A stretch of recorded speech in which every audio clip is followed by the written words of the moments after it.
Hey guys, and welcome to another episode of MixHax. In this show, what we try and do is, of course, save you some money and some time and effort.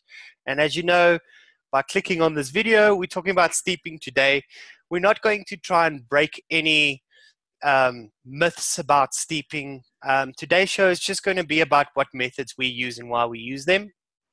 And yeah, I'll kick off the show. And I want to just talk about, this guy over here. Which is my magnetic night core magnetic stirrer. You can see it. I mean, it's got some wear and tear on it.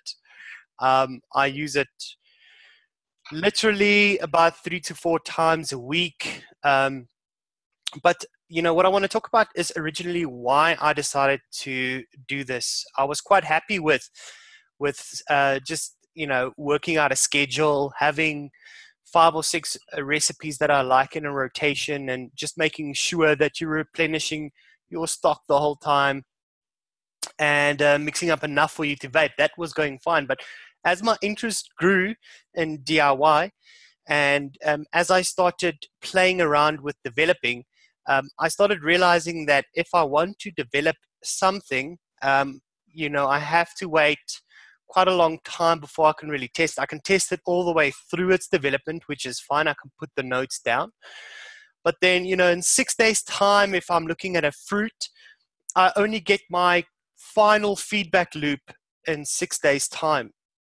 So, if you have a little bit of an interest issue like I do, something like this really works well because when I look at a profile and I'm interested in a profile and I want to chase it, I want to do it as fast as I possibly can.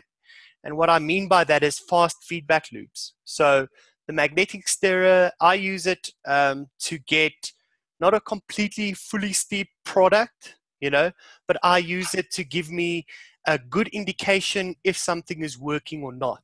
Okay. So, of course, fruits, I will spin them up depending on what is in the fruit recipe, but I could spin that up for, 2 days and test it throughout those 2 days. And I can get, about a 6-day timeline of what's happening in that recipe. I use the heat, but only use the heat at room temperature. So, if it's winter and you use a magnetic stirrer, you'll just be spinning, cold juice around, and you just want to get it to room temperature and just spin it, because of course a lot of the juices and mixes contain or concentrates contain volatiles, and as soon as you put heat to that, you start messing with those volatiles, and you want to try and avoid that. So yeah, sure, you can put heat on it, but you're going to start messing with your nicotine, you're going to start messing with those volatiles, and that might throw the recipe a little bit. So you're not getting 100% what the creator of that recipe, wanted you to taste. But if you use it at room temperature and you spin it up over, 2 or 3 days and you test it throughout, you're getting a lot of information very quickly. And, that's really helped me from a development perspective, because I can literally sit down over a weekend and I can test, spin, test, remix with a new recipe, spin, test, and maybe remix a 3rd time. And then I've already got a really good indication of where I kind of need to be, The final variation of whatever I am developing, I will always just steep it naturally in a cupboard to just make sure, hey, this is how the product then finally goes out. Because of course I want to see what happens in the real world, where people will mix it up and just put it in their cupboard and wait.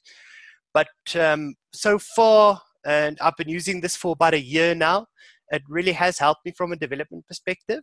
And it also helps keep my interest in the profile that I'm chasing, or the idea that I have, and makes the feedback loops really quickly. So yeah, that's pretty much me from a steeping perspective. Dietz, you also have one of these guys, eh? Yes. Yes, I do. Initially, I did not have one, and I ended up making a DIY stirrer. My main reason was I was lazy because I normally mixed in bulk. I never mixed one bottle at a time. So I had about, I don't know, between 10 and 15 bottles mixed, and to shake all of them once or twice a day became a pain. And also, I'm very impatient. I could never do the steep. So I read up on a few articles and a few forum posts about people saying magnetic stirrers speed up the steep time. So I bought one, and I've been using one for since then, mainly for the fruit stuff that I mix, the stuff with harsh notes. I find that if you spin it exactly like you said with your testing, it gives you a better idea of where the flavor is going instead of waiting that week to get the same results. It's not as steep in terms of what you would get at the end of a 5 day steep, for instance, 5 days. In the beginning, I was completely hating steep and said I will never steep anything. But as I experimented with more and more stuff like tobacco and desserts and creams and custards, you know and you learn that steep is the only way. With time, that time is really the only way for anything to mature and homogenize, to get to blend and give you the full profile and everything to work in together. But with that said, the steep, the magnetic stirrer blends. So it's constantly blending. So let's say you even spin it for only an hour or up to 3 hours. It's still a lot more than the 15-minute shake you would have given it and putting it down for steep. Where in my mind, because of the viscosities of the concentrates, you would shake it up and no one would stand there for an hour shaking up one bottle and then do the next 9 or 11 bottles or however many they have. So you would shake it up enough and put it down. That would separate again, and you would shake it up again, and that's, in my mind, part of what extends a normal natural steep, which isn't bad, but just comparing speedier. Where with the stirrer, it's constantly turning and blending, so it's not the full process of a steep, but everything is blending constantly and mixing together. So that gives you an idea of where the flavor is going, specifically because it's already blended together. I wouldn't say completely emulsified, but the blending is much better than it would have been at a natural steep or shake. That's why it's better for me to use, especially when experimenting or making test batches. It's much quicker to test it that way. And if you're lazy, you put it on and you leave it. You take it off, you put the next one on. That's a win-win for me. Rudy, how do you steam? Well, so I mean, I've been DIYing about 3.5, 4 years now. When I started, I went through the motions of all the hacks that Google had at its disposal. I've done the dishwasher, I've done the tumble dryer, I've done the microwave, I've done the rice, I've done it in the cabin of the car, I've done it in a sunny place, in a non-sunny place, I've done it in hot water, I've done the lot, and it was always varying results, and it was never really useful at all. I mean, I never had success with any of these methods, and came to realize probably about 8 months to a year in that as Deet said, the ultimate steeping method is time to allow the juice to properly blend, to reach its maturity like a good red wine would do. So for me, I've got no issue in waiting. So because I mix so much and so often, I always have something that's coming into its ready state. So if I mix 5 items up today, and there's a 2-week and a 4-week, and for tobaccos and heavy things, maybe a 6-week steep, I've got a whole lot that's ready at the moment, that's now coming in because I mixed them 6 weeks ago or 4 weeks ago.